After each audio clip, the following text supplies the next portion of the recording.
Welcome guys. Today we are going to talk about the tenses in English language. In the previous videos we have talked about the sentence, that what is a sentence. Now it is the context that in what manner we use a sentence, right? We have three tenses, three main tenses in English language, that is the past, present and future. So let's know about these tenses. We have the present tense, another is the past, and the third one is future, right? We have four tenses within this one tense, four within this and four within this, that are the indefinite,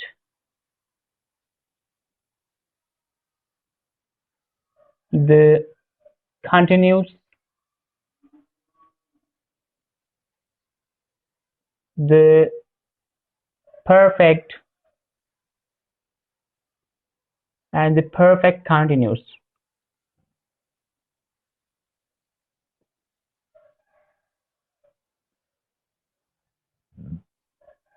These four tenses are included in each of these tenses.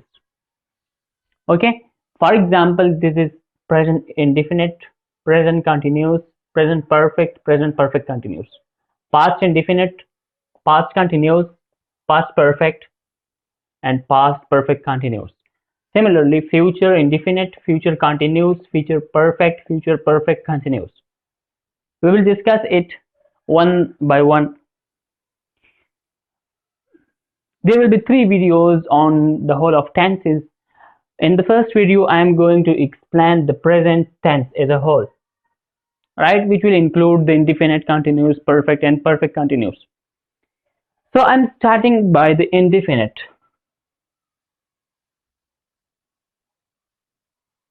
So first of all, we should know about the use of indefinite tense, that where we should use the present indefinite tense.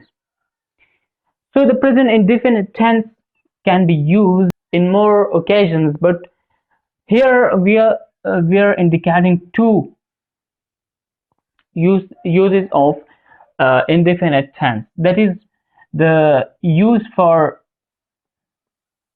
universal truths, and another is daily use. By daily use I mean the phenomena, the works, the functions which we do regularly. For example, I say that I go to school. Okay, so it means that I regularly use this phenomena and it is my life that I use to go to school. Okay, so for universal use, for example, I said it, the sun rises in the east. This is a universal truth. It can't be written in past tense and it can't be written in future. Sun rises in the east. The indication and the identification of indefinite tense, the present indefinite tense, is this es.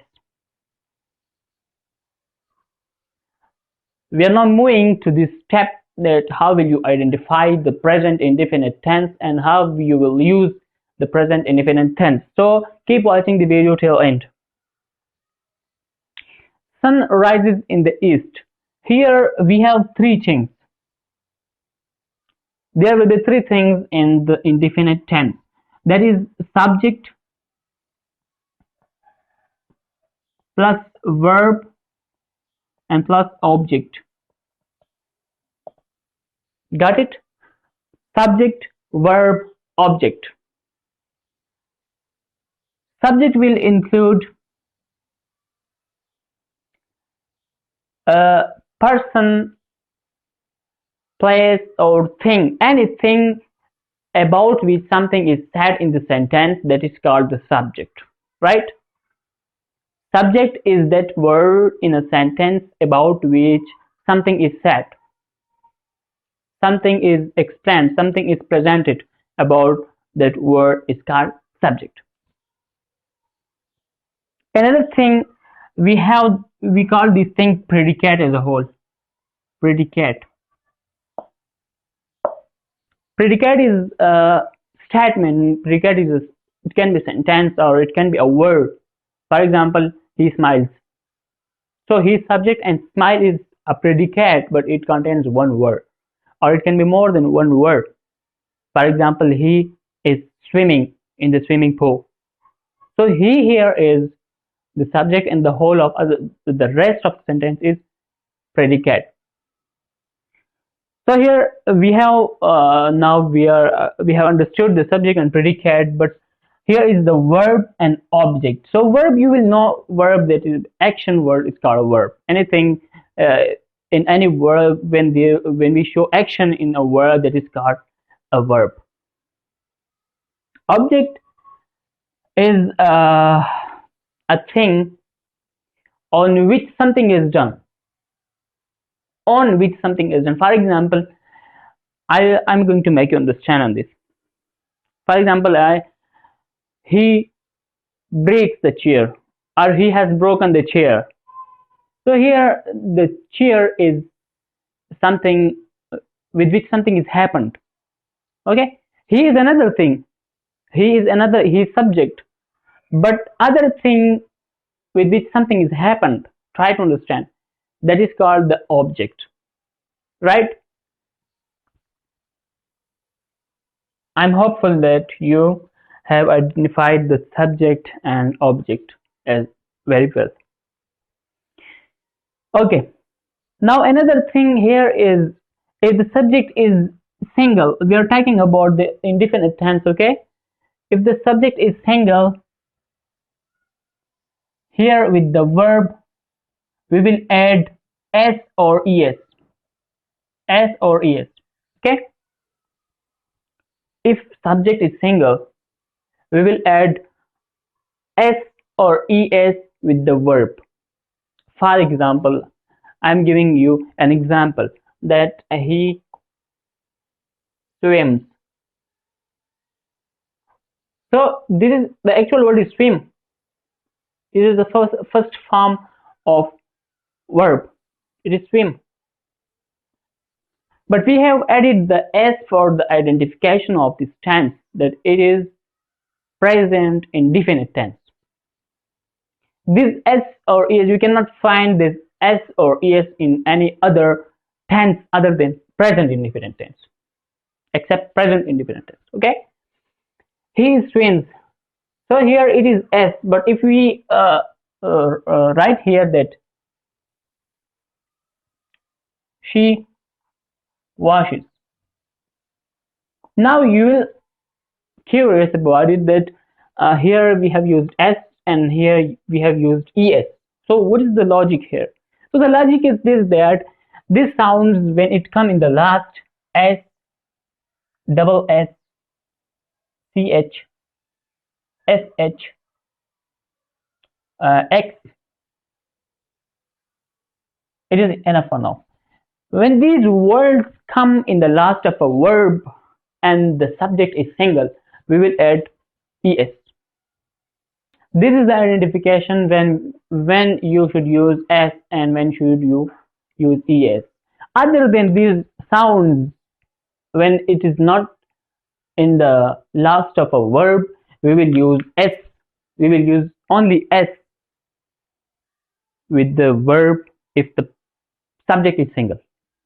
This is the important point, that if the subject is single, then we will use s or es. If subject is plural, for example, we swim, so here we will never use s or es. Okay,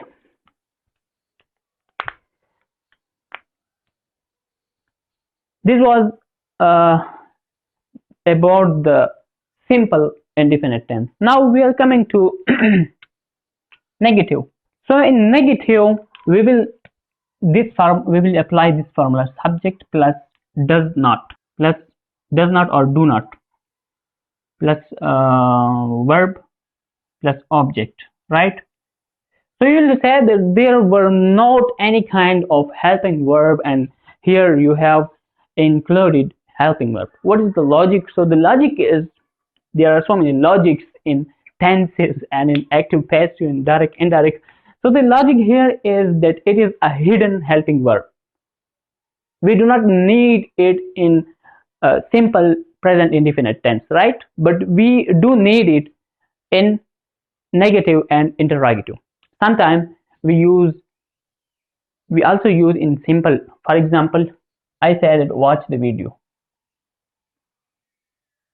So I can say that do watch the video, or does watch the video. It is we can use it logically, we can use it here. So in here in negative it is appeared, because without it a sentence is not polite and a sentence cannot be correct grammatically, right? Now we are coming to the example that in subject I use he, or I said Joseph, or P, I don't know, F or P, Joseph. Okay, Joseph in subject, Joseph plus do not.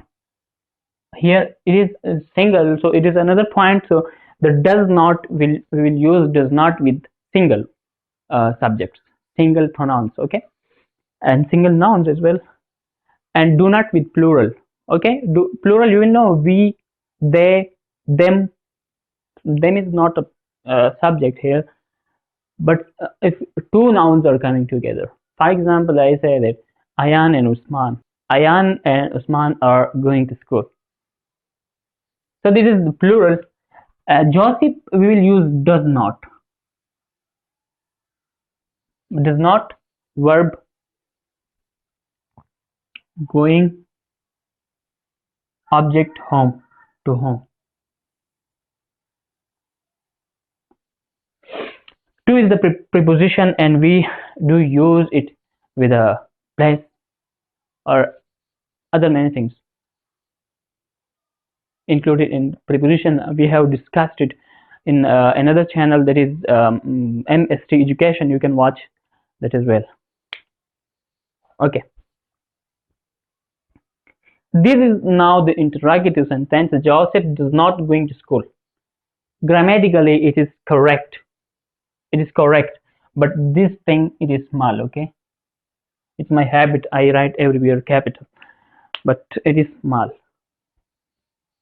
If we use it in general text and in informal text, so it is fine, but if we use it in formal documents, so this is small. Okay, now we are coming to the interrogative tense of present indefinite. Interrogative.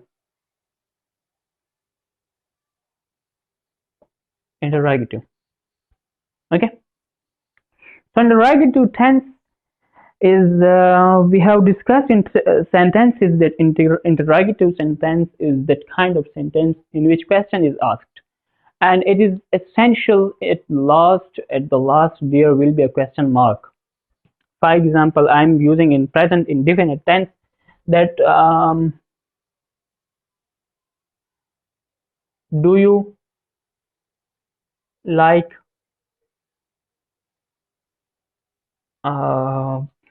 Pakistan?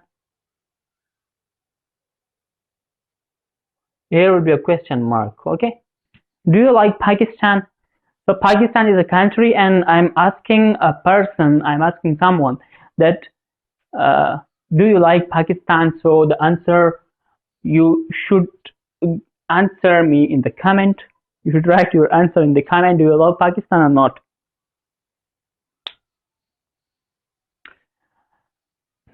This was all about the present indefinite tense. A lot of examples we can make on these sentences. For example, the universal truth, sun rises in the east. Another universal truth, I said that man is mortal.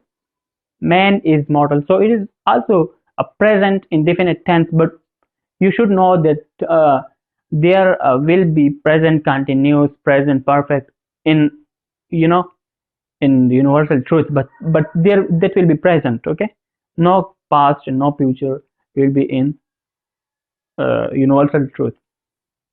So in the beginning of video I talked that I will complete the present tense, but it is difficult because it took most of time. If I move forward, so the video will go long, and it is not good for my viewers because they will be bored, and uh, I don't want to make them bored. So we will meet in the next video with present continuous tense, right? So till that, goodbye.